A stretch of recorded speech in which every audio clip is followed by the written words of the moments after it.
Thanks for inviting me to do this. It's always a great pleasure to work with Trisha Van Eck and 6018 North.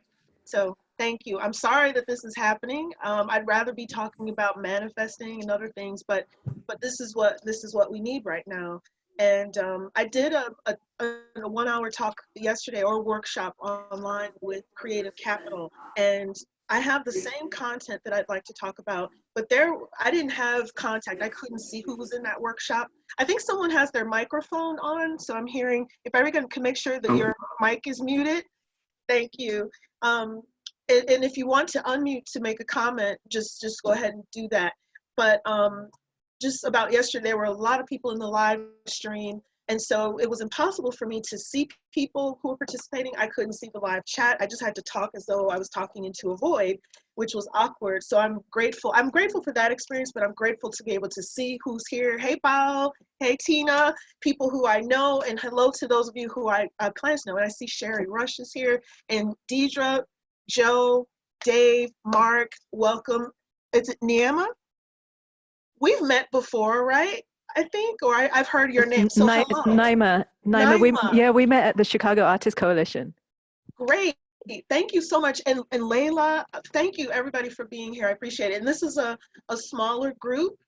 And hey, I see you connecting in, Rebecca.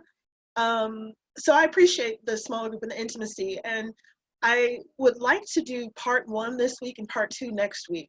So I have enough information. It could last an hour, but because we can interact and engage a bit more, that will allow other people's voices. If you want to talk, if you want to ask questions, we can go a little slower. You can answer in the chat. If everybody knows how to use the chat, it's at least on my computer, it's if you go down to the bottom and you'll see the chat feature.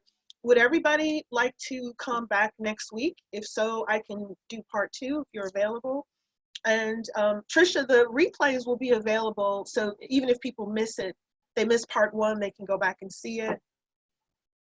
Okay, thank you. So I wanted to just ask everybody to just, if you have a comment or a question, I'm going to save time for questions at the end, but then also there's going to be some moments where I'll say, hey, does anybody have anything to add here? I'll welcome any comments, but if you have something to say while someone else is talking, you can always participate in the chat. And I see some comments have already come into the chat. Okay, great. For people who are down to come next week, same time, same day. Yeah, so please do use the chat. I'll try not to get distracted by it. So, but you all see people on YouTube, sometimes they're so busy looking at the chat and answering chat questions that they get a little lost in it. I'm gonna try not to do that. So for those of you who don't know me, hello for everyone who's just joining in. We're just getting started. How did I end up doing workshops like this? I just want to share how I got here and a little of some of the first things I began to observe and work with artists on. I was a painter for a number of years, maybe, I don't know, 8 years before I decided to start making sculpture. And when I made the move into sculpture, I decided I wanted the work to be more authentic to who I really am, which meant, oh, I'm going to talk about metaphysical stuff. I'm going to get cosmic and woo-woo. And I made work about healing and transformation. And I got into a little bit of sci-fi with that as well. But I felt like when I made my first sculptures, it just wasn't enough to put them on a pedestal and just be done with it. I felt like, okay, I'm making a sculpture about healing, but what about the healing that needs to happen between people? What about all the other stuff I have to offer? So with my very first exhibition at Woman Made Gallery in 2015, not my first exhibition, but the very first time I showed my sculptures, I decided I need to do a workshop. So I did a journaling workshop with that. It was free, it was accessible, and that exhibition was about the accessibility of healing and wellness services to people who don't always have access to it. So that's how I ended up doing this. And now I feel like I'm probably doing more workshops than exhibitions, but every time I do an exhibition, I do try to offer a workshop along with it, whether it's focused on journaling or working through self-doubt and so forth. And over the years, I've learned that a lot of the things that individual artists think they're dealing with alone, or they're the only ones dealing with it, so many artists share this. And you might be surprised that people who you think, oh, they've got it all together, they know what they're doing, they're feeling this stuff too. And some of those issues are imposter syndrome. You might be surprised how many people have imposter syndrome, especially when they step into new territory, just getting into a new level of depth in their careers. Then there are a lot of artists who feel they're not good enough or their work isn't good enough. Sometimes it's a temporary thing when we're starting something new. Some people feel good one day and bad the next. It's not an always even thing. But I noticed, wow, when I ask in my workshops, how many people are dealing with this, or, you know, how many people deal with self-doubt in their work? Or I say, is there anybody, I don't want people to tell on themselves, but sometimes I'll ask, how many people don't deal with self-doubt, and nobody raises their hand. So we end up feeling like, okay, we're all in this. It makes you feel like, all right, maybe this is kind of normal. Just because everybody deals with it, just because it might be normal, it doesn't mean that we have to just live with it and we can't work on it, work through it. So I'm here to help people work through that stuff. We also have creative blocks and procrastination issues. I'm the queen of procrastination. So I'm helping people work through that stuff. However, add a pandemic to those issues, and what happens? A lot of us were out of balance before. Now with the pandemic, some of our issues that we were working on or ignoring are now magnified and intensified. Some of our coping mechanisms have disappeared, whether that was a hectic schedule where we're so busy we don't have to notice some of the things, some of our issues, or it could have been we had a social life that could balance out or offset some of these feelings. Some of us are sitting up with these feelings and issues all day, every day. And so they're magnified, intensified. Some of us are overindulging in some other coping mechanisms, which also exacerbates and magnifies the issues that we're having. So on top of these imbalances, we're probably also dealing with the trauma, because let's just face it, this pandemic is a traumatic thing. There are people who are dealing with extreme isolation. There are people dealing with loss and grief, loss of loved ones, loss of friends, loss of people, loss of heroes and people they look up to. People are also, I don't want to downplay the fact that when we're cut off from the world, some people are losing the ability to make their work. That's something I didn't think of before yesterday, but I noticed in the chat there are people who can't go to their studios. And I do believe there are ways for some of us who've had studios, or some of us to transition work to a living space, but some people are lost because they haven't found a way to do that, or they can't do that. That's still a loss. It's a different kind of loss, but it's a loss. There are people who are overcrowded in their homes. If they have family members and maybe they have an increased level of responsibility towards other people, some of us are trying to hold it together for other people, not just ourselves. And some people are trying to keep up the appearance of holding it together, if not just for themselves, for other people. So with all that being said, there might be even more, of course, that people are dealing with, but that's just a little overview. How can we begin to find a sense of equilibrium under these conditions? While we've already got these imbalances that we had to work on, then we add a pandemic to it. How do we find equilibrium? I would start with how we're thinking. And I don't know that anybody's going to be perfect and never have another thing to grow through, another challenge to go through. We're always going to have them, but let's still work on them. So number one, if we're feeling anxiety or other challenging emotions, because I know a lot of people are feeling anxious, a lot of anxiety right now. Number one, try not to deny how you're feeling. Number two, try not to judge yourself for how you feel. So many people get caught up in not just the negative feeling, but then judging themselves for it, thinking, I shouldn't feel this way. Well, you do, and it's okay to feel that way. But let's try not to stay there. Let's try to work on it, or let's live with that feeling for a moment. Some people are so busy or they rush to get rid of something without understanding it. And sometimes when we think we've gotten rid of it, we've really repressed it. So dealing with it is the number one thing. But first, don't judge yourself. Don't try to deny it. And third, you don't want to beat yourself up for how you're feeling. And then you want to be compassionate and easy on yourself. I always say that anyway, but now more than ever, it's critical to be gentle, be easy, and be compassionate with yourself. Then you can begin to work on it and address the issues that you're feeling. And I just want to take a moment to see if anybody has anything to add or any comment. If you want to put it in the chat or unmute, I just want to take a moment for anybody to add something. Okay. Okay, I wanted to just go into one example of what happens when people have anxiety. Sometimes folks begin to spiral.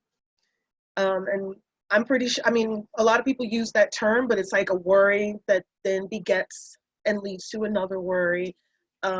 It can be seen as, you know, this spiral where one worry leads to another and you just end up in a hole at the end of it. How do you get out of that hole?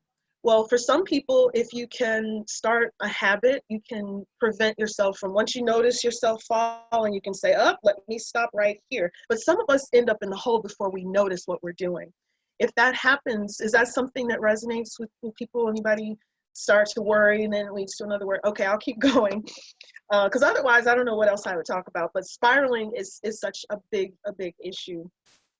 So start with self-compassion. If you find yourself in a hole, don't beat yourself up because you're already in a hole. Why do you need to kick yourself when you're down? Second, it might be as a solution, the second thing you might do is consider that when you're doing that, you're very much in your head. You're not in the present moment. And I don't know about you, but when you hear people talk about just stay in the present moment, just be in the present, I don't find that very easy to do. Anybody who finds that easy to do? Anyone? Okay, I don't see any hands. Just stay in the present moment.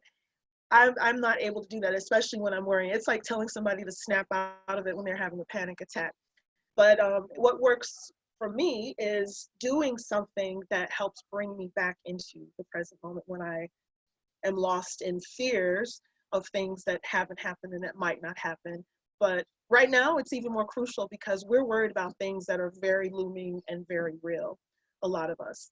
But even still, we can get carried away in things that aren't happening. But in that moment, in your present moment, often when we're spiraling, often the things that we're worried about are not pressing on us right now in the moment. So how do we get back to the present moment? So if we're too much in our heads, that means maybe we're not present in our bodies. So maybe you can just start to pay attention to the rest of yourself, just bringing your attention to other parts of yourself. And one of the most effective things to do is to pay attention to your breathing. That's something I've heard a lot of spiritual teachers talk about, how difficult it is to remain focused on a negative thought while you are focused on your breathing. And before we get into how breathing brings you into the present moment, I just want to say that a lot of people need to think about how they breathe and correct it. So a lot of us are sitting around thinking, and for one thing, we're not breathing at all. We take breaths when we absolutely have to. A lot of us might be holding our breath. Do you ever, who notices sometimes when they're tense, they're maybe in fight or flight, and you just look up one moment and you're like, wait a minute, I'm not even breathing. I'm holding my breath. I notice that a lot. I have to remind myself to breathe. It has to become a habit. And the other thing is some of us think we're taking a deep breath and we puff out our chest and we take in a breath, and it's very upper chest focused. However, the lung capacity is much greater than that. We can go farther into the belly when we breathe and take a real breath. So if you look at babies, when they breathe, they know how to breathe. Their bellies poke out. A lot of people, when they take a deep breath, their bellies go in, but take that deep breath all the way in, let the lower lung capacity fill up, then fill up the upper chest. Deep breath, maybe hold it for a second and then let it out. So I don't want to ask people to practice by thinking of a negative thing and then let's see if you could do that if you choose to, but next time a negative thought pops up, I don't want to have anybody start thinking of unpleasant thoughts right now, but at least we can practice breathing. So let's practice just taking a really deep breath, as deep as you can. And sometimes the exhale is even longer, which is awesome because it's like you're letting go. But if you take a really deep breath and pay attention to the breathing while you're paying attention to it, it's hard to hold on to anything but the attention to the breath. So I'm going to go ahead and do it. Everybody do it at your own pace, but feel your belly sticking out, extending, then filling up the upper lungs. Hold for a second. We're paying attention to the entire exhale. That always brings me back into the present moment. So oftentimes, if it's the thinking that's the problem, thinking might not get you out of the problem necessarily, but focusing on your breath is one way to help deal with those moments of spiraling. And it's almost like it distracts you out of it. Does that make sense for everybody? I mean, I'm not one of those people who could just say, oh, the present moment. Yes, let me get back focused on the present moment. Those negative thoughts are gone because I decided to focus on the present moment. Consciously, it doesn't work for me. So when Eckhart Tolle was very, very popular with his Power of Now book back in, I would say 10 years ago, like 2000, well, more than 10 years ago. Anybody read the Eckhart Tolle books?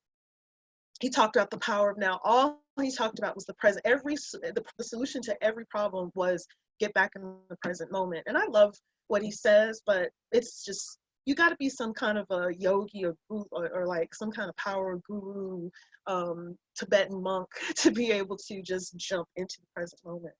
So, but breathing is one way to do it. So put that on your list of things to try if you ever end up getting a little bit too far gone with the negative thoughts. And there's another thing. I also want to make sure I note this.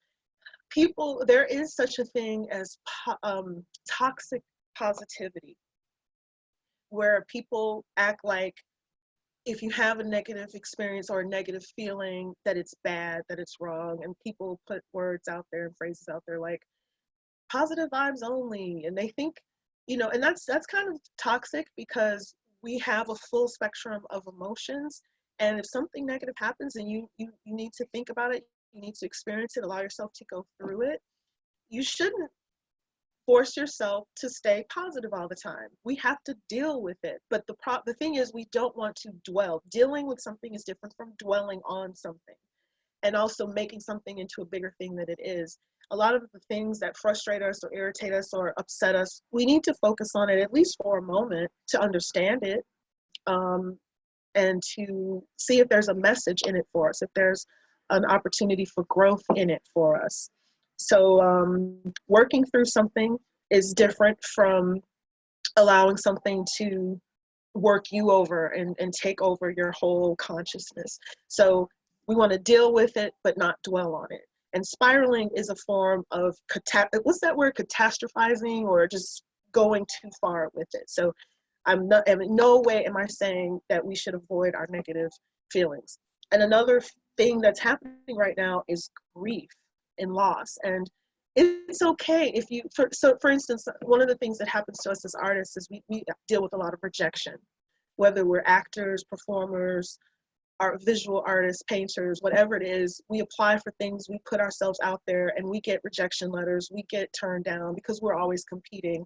And if you get a rejection letter in the mail, I think some people think that they're supposed to just be okay with it and be strong about it and right away feel okay with it. But if you want to throw a mini tantrum and scream into your pillow, it's okay to feel bad and to feel sad about something.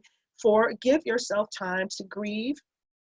And when you lose something, grieve when something's taken away, grieve when you get an answer of no from someone. It's perfectly okay to do that. When sometimes the world expects us to bounce back too fast, but I think we have to give ourselves time to work through how we feel. There are people who repress, and guess what? It comes out somewhere else, some other way. Anything we try to stuff down, it doesn't disappear. You might not see it anymore, but then if you go off on someone or rude to someone, or I don't know, start overeating something, it's coming out somehow. So I definitely wanted to mention that toxic positivity, we don't want to avoid negative things. They're part of living. They're part of how we grow. I mean, can everybody think of at least one experience that was really tough, but at the end of it, they grew light years? I mean, I can think of so many. So there are times when I'm grateful at the end of the day for some of the toughest things I've been through. So breathing is the first way to get out of spiraling. Anybody have questions or comments about that? Okay. So the next thing that I would talk about, the next approach for exiting a spiral or reversing a worry pileup, as I call it. Like if you imagine a car accident on an expressway where there's a pileup, sometimes that happens with our worries. It just clogs up everything. So one of the other ways to get out of that, if you imagine you've spiraled so far, you're down in a hole, how do you get out? Well, if you can make a habit of, and I hope it's not something that happens to anybody often, but it happens to me sometimes, and this is what I use. I often forget to do the breathing thing, but this is what works for me too. I can think of one positive thing. And that one positive thing is like a ladder coming down into the hole, and I grab a hold of a rung, and I'm able to take the first step out of the hole. The next positive thing I can think of, and it could be anything, it could be the smallest thing. It could be just being grateful for what you have. You might have some tough things going on, and sometimes when we spiral, what happens is the unfortunate things, our misfortunes, or our worries about what could go wrong become so magnified that we can't see the other stuff. So it's like moving the negative stuff over so that we can see some of the light, we can let some of the light in, we can see some positive things.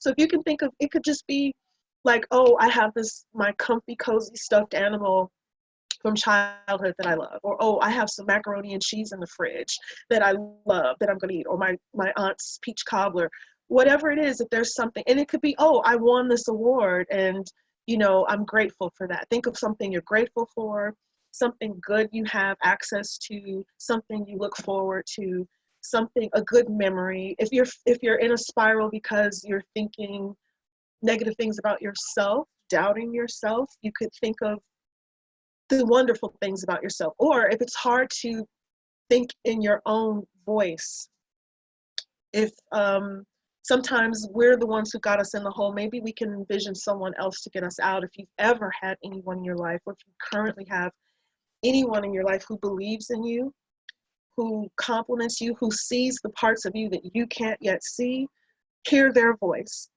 Remember things that they have said to you. Even if it was 10 years ago, there are people who see things in you that, I don't know if everybody has people like that, but even if you have to go back to your 7th grade grammar teacher, go back and remember the people who saw it. Maybe you can put their voice on, because if yours is leading you into a hole. And if you are a good person, if you feel down on yourself, remind yourself of good things that you can think of in your own voice. Like if you're the person who always plans great parties, if you're really good at making cakes, if you're good at fixing things, if you're a dependable person, what are the things you can think of for yourself? What have you done good for yourself? Every little thing you can think of is like grabbing a rung of that ladder and pulling yourself up. Each thing is like a positive thing. And before you know it, you get back even. Now, a lot of people end up going up and down, up and down. It's not like this even kill thing. I do it. I have ups and downs, especially right now when I'm stuck inside, and I'm a caregiver for my mother. She has all these illnesses, but she can't shelter in place. She has to go to dialysis every day. Like today, she's there now.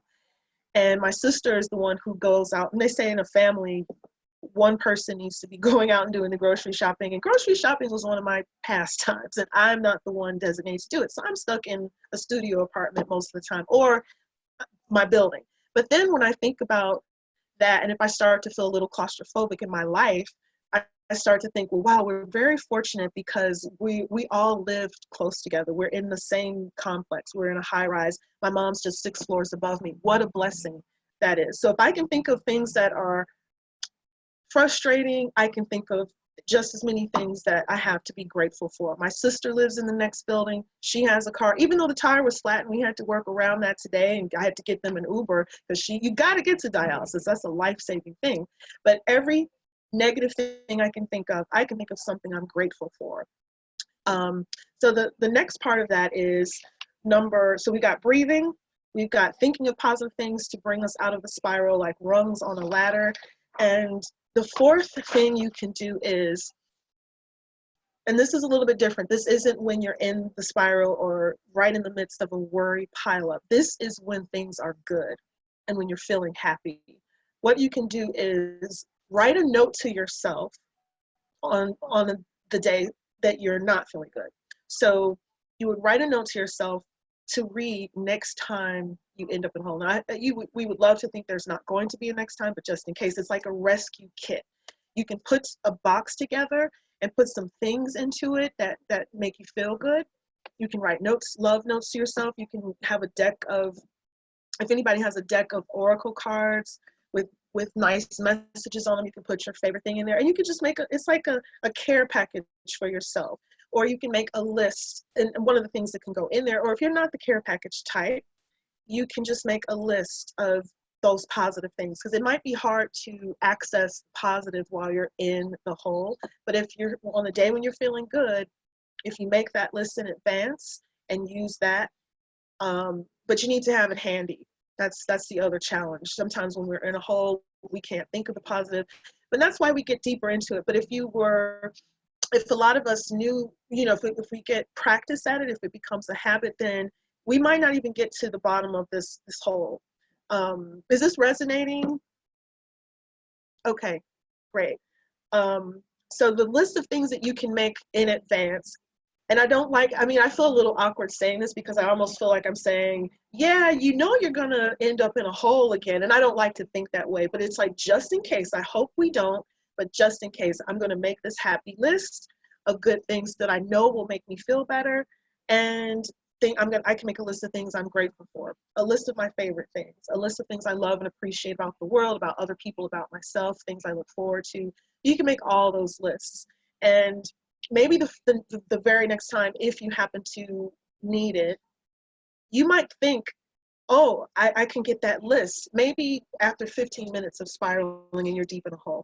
The next time it happens, maybe you'll be 3 minutes into spiraling. The next time you start to have a negative thought, maybe you never even fall into the hole because you go and grab that care package box or that list before you ever get too deep into it. And it becomes a habit. Anything can become a habit, but it's about remembering, oh, I've got that list, or, oh, I can breathe.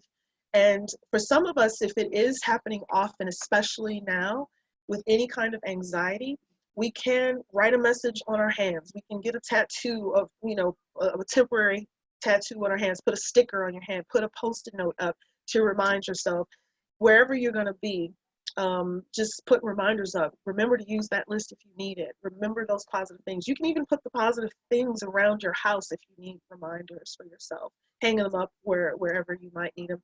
There was a time when I was in New York and I was just traveling to New York. I was going through the loss, a breakup, and I was walking down the same street, staying in the same hotel where I was with that person a year earlier. So it was really tough. Everywhere I looked, there was a memory. And the breakup was like fresh. It was days old.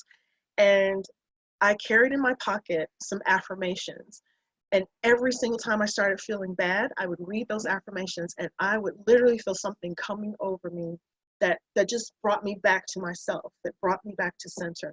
And I had to take that list out of my pocket a lot. It was quite wrinkled and sweaty by the end of my trip, but it helped, and I'll never forget it. It was in 2007. That's quite a few years ago, but that experience is what tells me that this works.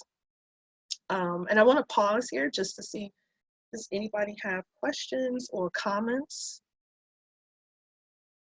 And I'll give anybody a moment. I'll give anybody a longer moment just in case anybody's just hesitant, because I hesitate all the time to ask a question. Go ahead and ask that question or make that comment.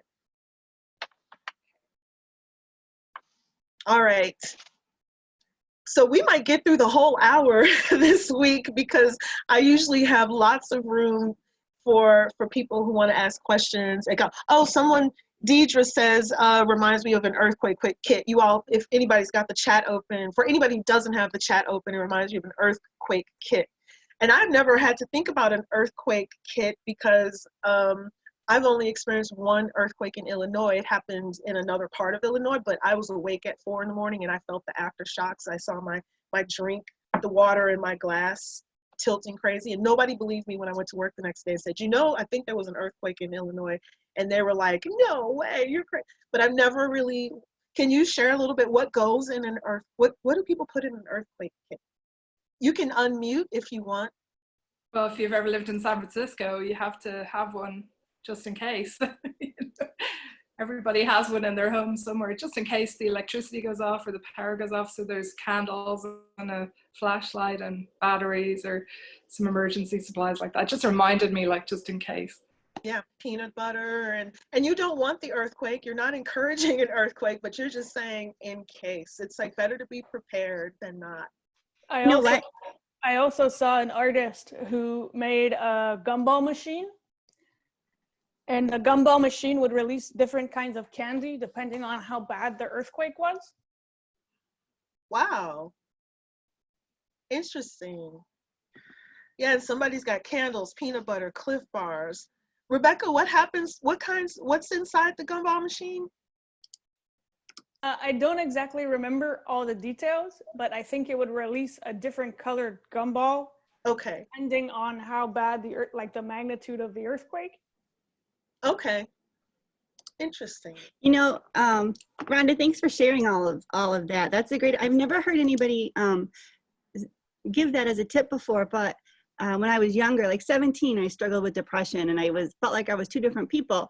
And on my own, as a survival mechanism, I would write myself a letter when I was in a great mood, or when I was really inspired or creative, anything that got me going. And I would say, all right, you know what? And then when I would be upset, I'd read this, and I believe it because it was from me. It wasn't somebody else saying things will get better, you're gonna get your groove back. And I would be like, you have to say that, I get it. You know, but since they were my words. And so recently I was at a meeting. It was an awesome workshop, and it was very motivating.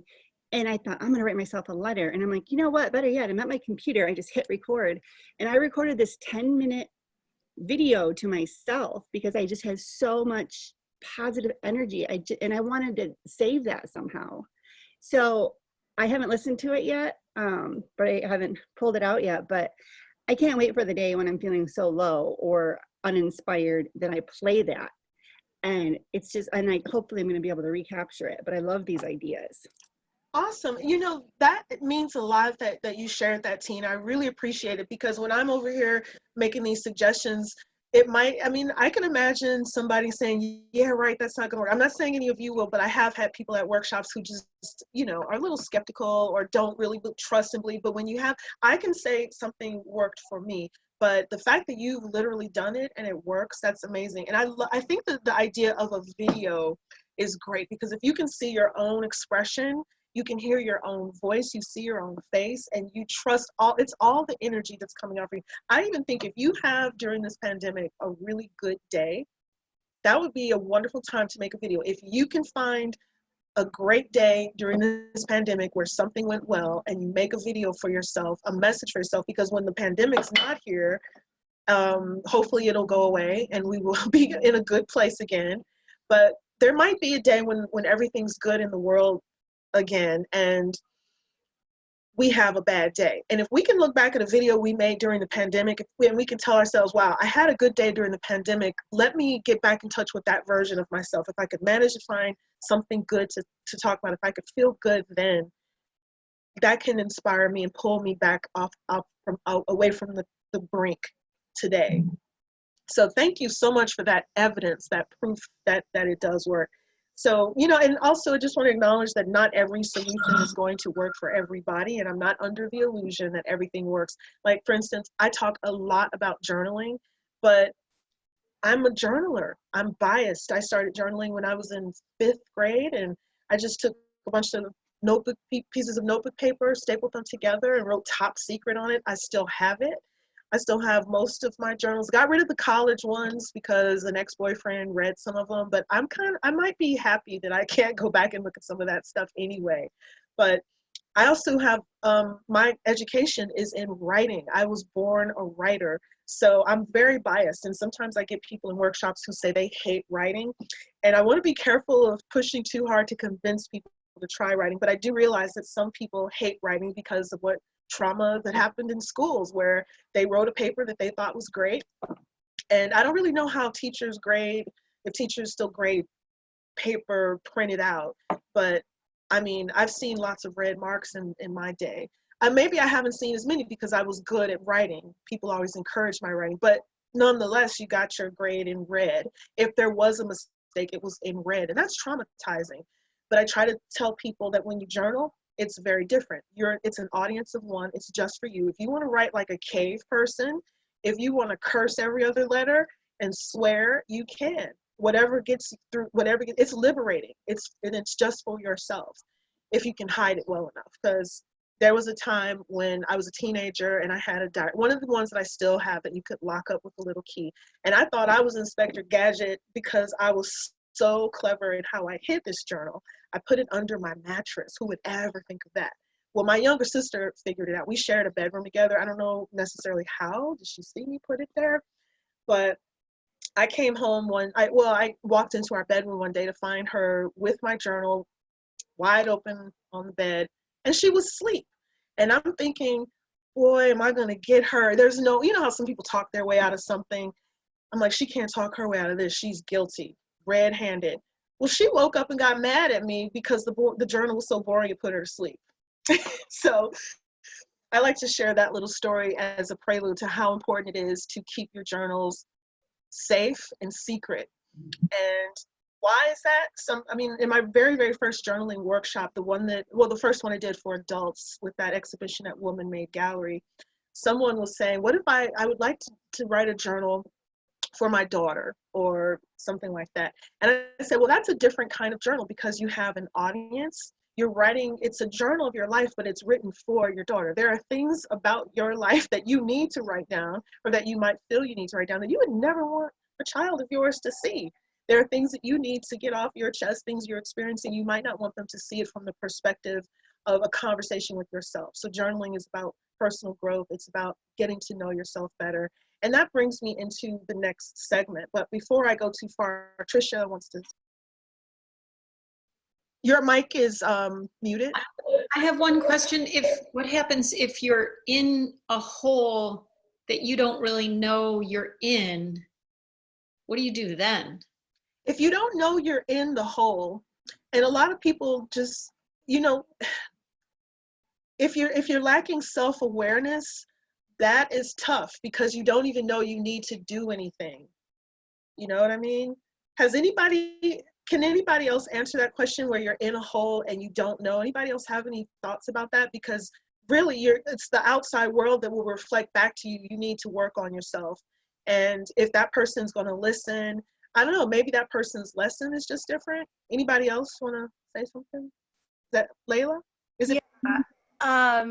I feel like I've been there before many times where I'm in the hole and I don't know until afterwards, or I don't know until I've sort of hit a certain point in the downward spiral. And having been through that a few times, I have a couple of indicators for myself that I know, okay, this isn't a good sign because for whatever reason, I'm not doing these things. Like I am also a journaler.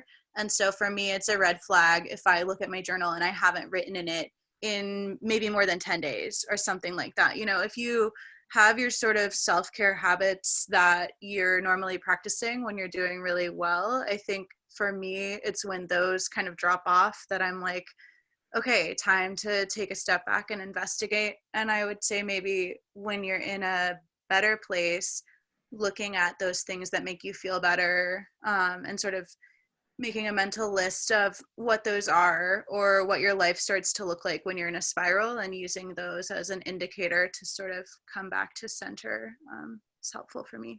Thank you. Yeah. Yes, thank you. That's awesome. And I also think that there are different layers and there are different levels of spiraling and depression, and some of those definitely require some kind of professional help. And I'm talking about the kind where we can self-help.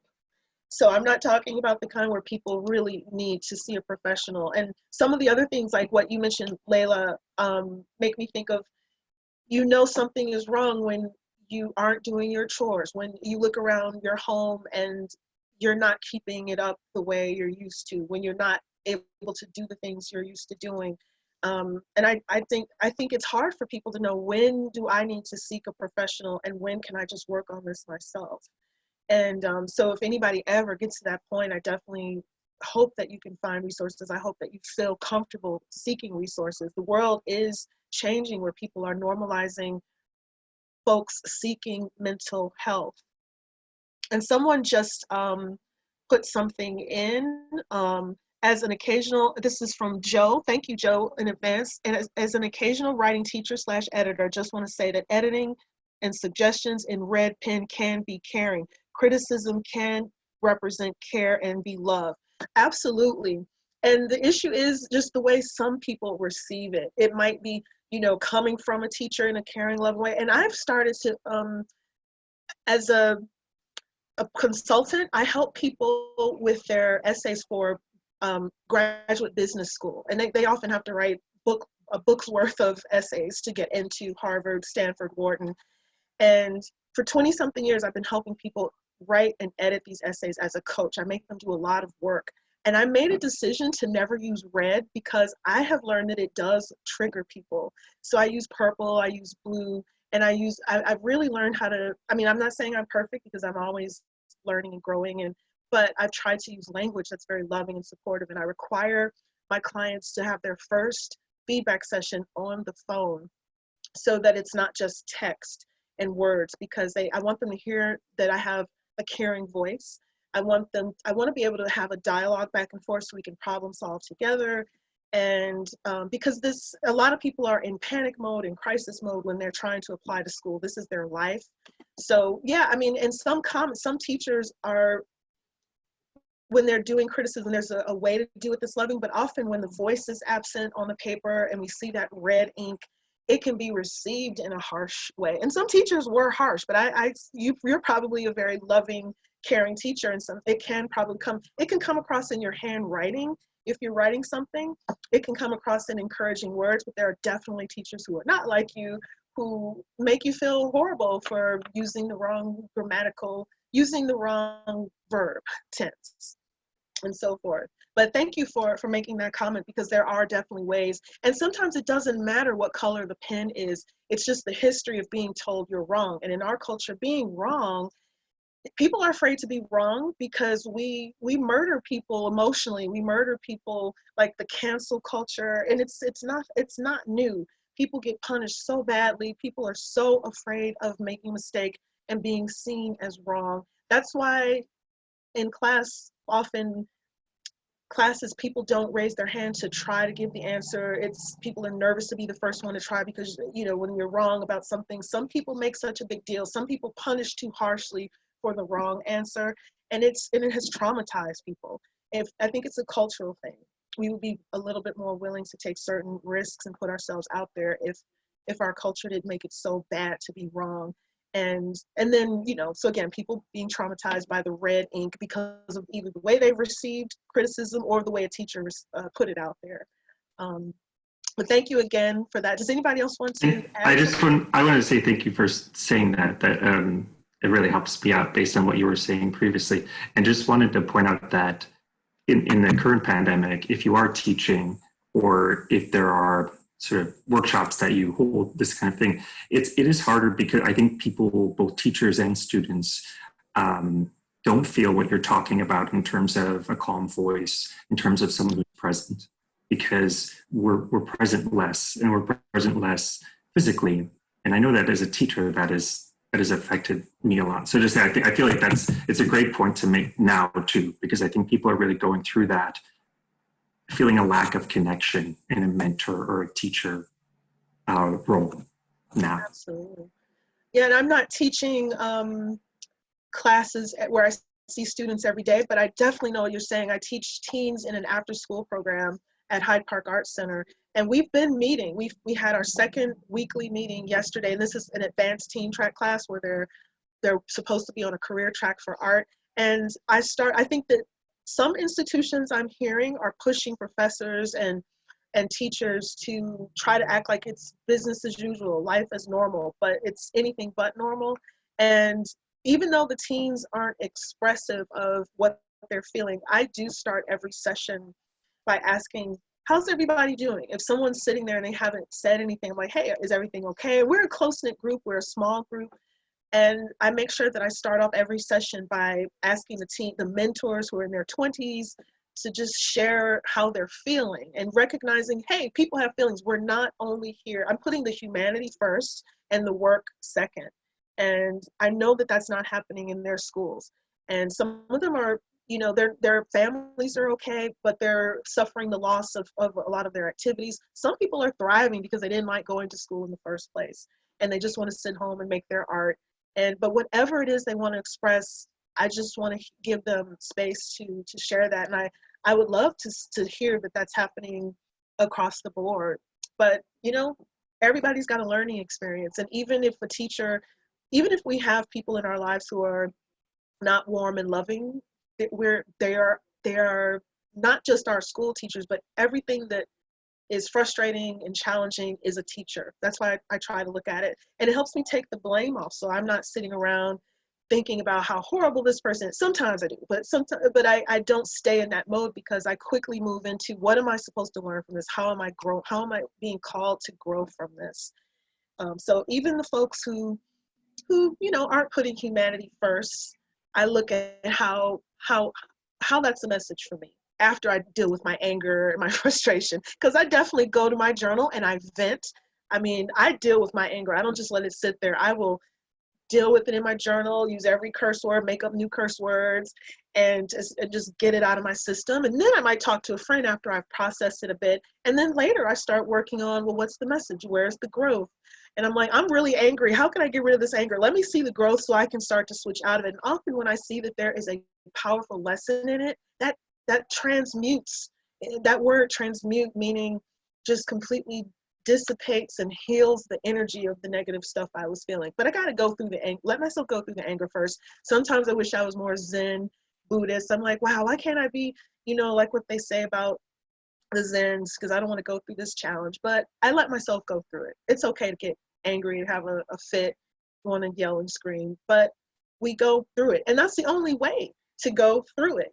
We always look for ways around something, over something, under it, trying to hide from it. No, we got to go through it. And if you got to go kicking and screaming, just go ahead, let yourself go through it, and recognize you're going to come out on the other end. You know, and just something else about having a moment of depression and not realizing you're in the spiral, there might be some value in that time, as long as, you know, hopefully we're not harming ourselves. But I often recognize, you know what, this is a spell. I will come through this, but I'm going to just let myself go through. I'm going to try to love myself through it. So I think that's the most important thing, to be compassionate with yourself, and as much as you can, as much as your awareness will allow you to do. And journaling definitely helps with that. So we've got about 10 minutes left, and I'm not sure if I should jump into the next scenario, but I saw that a lot of people are planning to join us again next week. And next week I was planning to talk about how we are looking at ourselves right now as artists, and how we might shift into a different, I don't know, I have some examples of artists. So maybe if we can keep talking, I would love to take some questions in the last 10 minutes. Rhonda, I think you're the following week. Right. I'm not, okay, Alice is the 29th, and then the week after, whatever day that is, the first Wednesday of May, right? Okay. Yes. Is that a Eventbrite also somewhere? Yes. Is that on your website, Trisha? Yeah.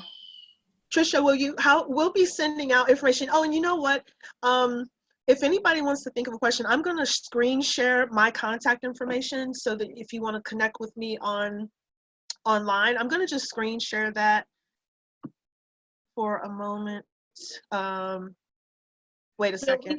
While you're doing that, we will be doing this.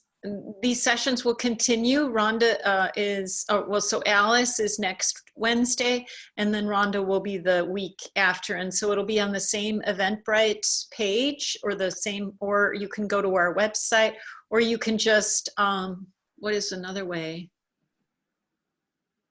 Is it the same link, like same meeting? Well, yeah, we could keep the same meeting. So you could just, we could do that and just keep this same meeting. So you could just click into this meeting. Okay, cool. Yeah, let's do that. All right. Hi, Trisha, too. Nice to see you. Hi, Angela. Nice to see you.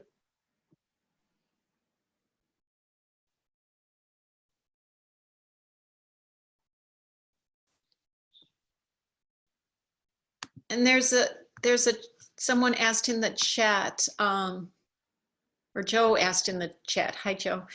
Yes, people can join the subsequent sessions. Yeah, if you didn't say, I think for Alice, we would have to send you you would have to go to the Eventbrite that's on our website to get that. But if there's any questions, you can also email 6018north@gmail.com, or you can email Rhonda.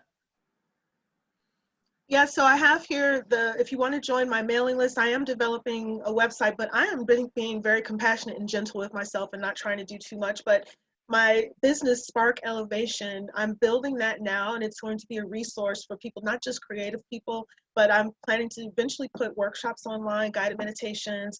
I'm also an Oracle and Tarot card reader. And didn't we have fun, Trisha, with the Sanctuary Sundays we did? I think my last workshop was on the last day. I had this group Oracle thing, and everybody, we did a guided meditation, and people created Oracle cards for someone in the group, and everyone intuitively chose their card.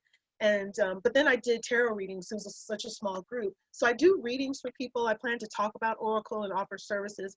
So I'm putting that site together. And if you want to be on my mailing list, there's my rhondawheatley.com/contact page. You can write me a note there, stay in touch, join the mailing list through there. And then I have my Instagram account where when I do workshops, like anything I do with Trisha, I post there.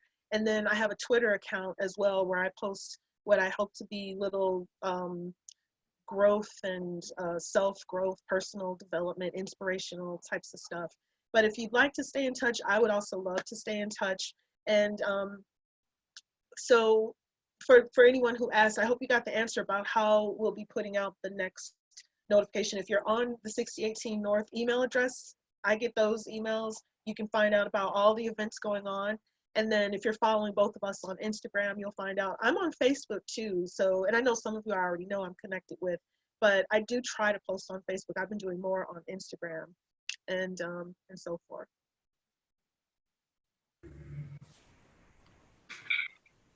Thanks, And Rhonda. I'll stop sharing. I'm going to stop sharing now. So I can unmute all if anyone has any questions. yes. Oh, I have one. Hi, Bao. It's so good to Hi. see you. Yeah, I've been wondering about like what does this moment mean, like spiritually? Like how do you answer that question? Like is that even a good question to begin with? Because it's quite existential to think about that right now, I feel. Yeah. You know, I have thought about the question, but I don't think I need to try to figure it out right now. There are other people, I look on these posts online and people are talking about from everything from, if you're not using this time to write your book and create your symphony and do blah, blah, blah. People are treating artists like we need to use this time to create our life's work. And some people are carrying a heavy emotional weight, and just to get through the day is enough. And so I'm really happy to see that other people are coming along and correcting those posts, crossing out, striking through and saying things like, just get through the day, or rest. Some of us are being called to rest. I think what this means, it could be, there are going to be the microcosmic individual means, like what does it mean in your individual life? But it's hard to write history while you're in the middle of it. There are lots of people talking about the Great Awakening and the spiritual age of Aquarius. And I'm like, we're fish trying to describe water. We're in it.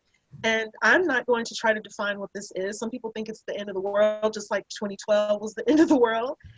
The year 2000 was the end of the world. But I hesitate. I'm one of those people, I like to stand back and just let myself go through it. And that's also about people who like to have control over things. And if you get used to letting go of control, you can let things play out and find out what it means rather than trying to assign a meaning to it. Yeah, that's how I'm not trying to assign a meaning to it, but for those who need to, that, you know, putting some definitions and categorizing and things like that, that might be how other people are getting through it. So I don't want to be critical of people trying to assign meaning and figure out what it means. And some of them might be right, or it might be that is the meaning for them. It is the great awakening for you. Other people are going through tremendous loss, and some ways of defining this could be short-sighted. I don't want to try to define anything globally for everyone, because there are people who are having the time of their lives. I literally have a friend said, I'm totally thriving right now. And then there are people who are losing 3 members of their family.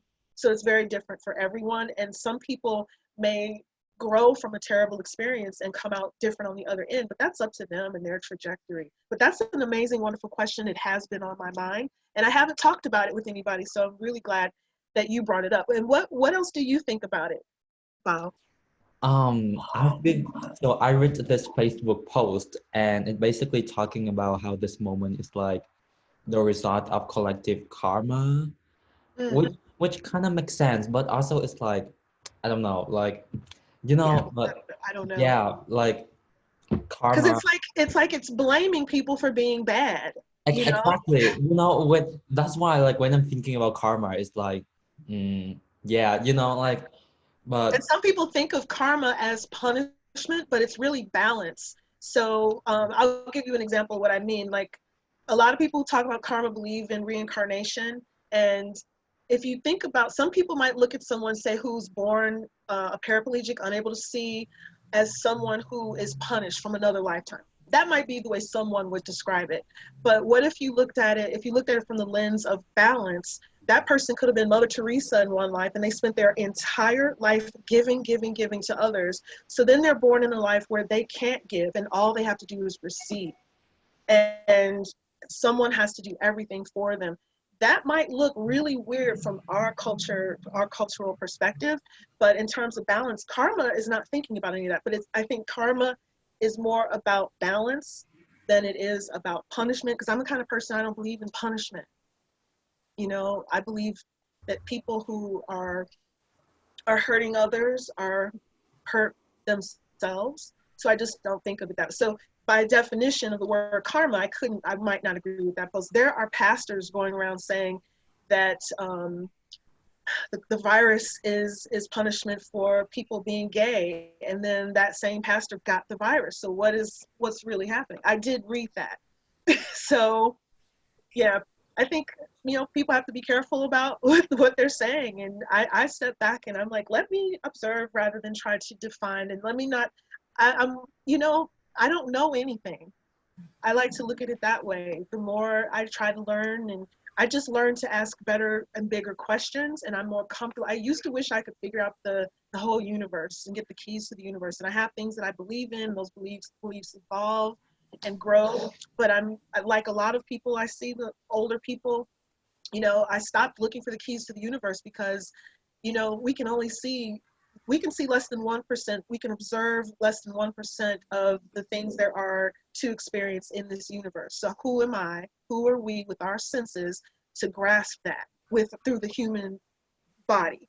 I mean, if you can go off and have a trip, an out-of-body astral experience, that's a whole other thing, because you're not in the body and you're experiencing the universe with your soul, if you will. But when we try to bring it back in the body and explain it, then what happens? So yeah, I know I'm getting way far out in the metaphysical with that, but I do like to remind myself that I'm in this experience with a limited perspective, and the things in my experience maybe that, I might have wondered about, how does the cosmic this, and I want to know all the secrets to the universe. And I wanted to know that since I was really little. I wasn't that tall. I might have been 4 or 5 or 6. And I remember just walking around my parents' house. I was really short. Everything was big. I couldn't even reach the cookie jar on the shelf. But I wanted to know, what's going on here? What is this life thing? So asking those questions is part of the imprint of my soul. And now that I've been asking those questions for so many years, I'm like, dang it, I'm not going to get the answers. There's always a different way of looking at it. But I started to enjoy the depth and the beauty of the questions and the confusion and the contradictions. I started to get off on that and just enjoy that. So thanks for getting me on that topic, Bao. Yes. Does anybody else want to add anything, say anything else? Well, I want to thank everyone for coming. I have quite a few more things to talk about. So I hope that you'll all join us again the week after next, and stay tuned through your email, Trisha's email from 6018 North. And we're connected on, some of us are connected on social media, and if we're not, hopefully we will connect. I really look forward to seeing everybody again, and it's really good. I miss seeing faces. So thank you all for showing up today. It really means a lot to me. Thank you, Shanta. Thank you. Thanks, And no offense to people who didn't show their faces. I'm glad to see your names. Thank you all. Thank you so much. Thank Bye, you. Rhonda. Stay well. Hey, thanks. Thank you. Thank you. This was great. Thank you so much. Thank you. Let's Bye. stay in touch. And stay healthy. Yes, Thank you, stay Rhonda, healthy. for guiding us through everything. Absolutely, it's a pleasure. Yeah, thank you so much. I'm just gonna sit here until everybody's gone, because I'm always I need the closure of knowing that I waved goodbye to everybody. Some people might be away from their computer and may not know it ended, but You and I are always the last to leave the party. yes, absolutely. I have to say goodbye to everybody. Saba. Bye, everyone. Bye. Saba's doing We're doing and I feel like in Muslim and South Asian culture, the goodbyes are always forever Yes. too. So it's like you got to make sure you go around the room and say bye. Right. Gotta hug everybody, say goodbye to everybody. And I'm just looking at the chat to see that I miss anything. Sherry's coming back, Dave. Okay, very cool. Saba, we met before? We met at Trisha's.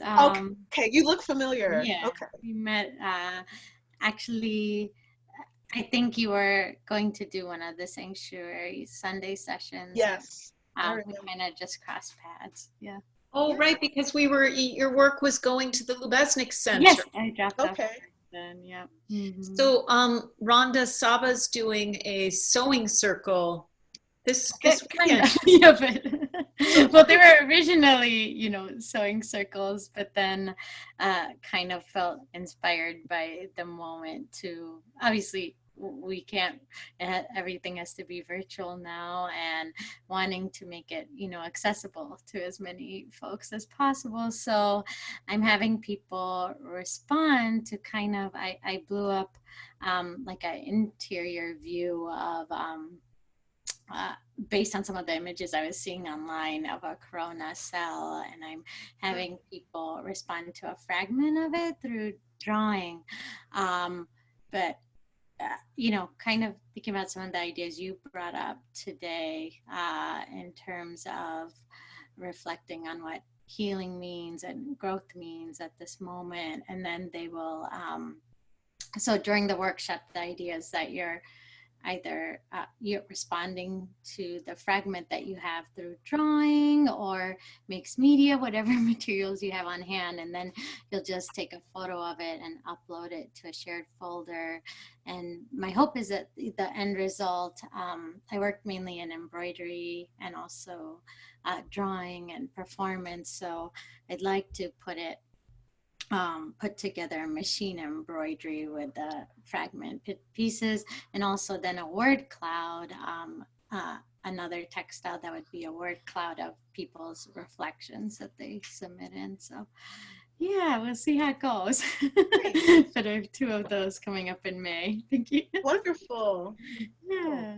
So it was cool to see, be part of this conversation today and hear the strategies and tips you were sharing. So thank you.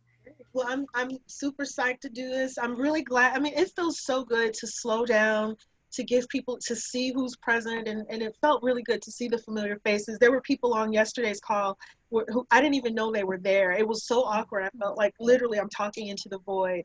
But yes. I found out there were 160 people on the call. There were people from the UK, people all over the United States, and then 600 people saw the replay.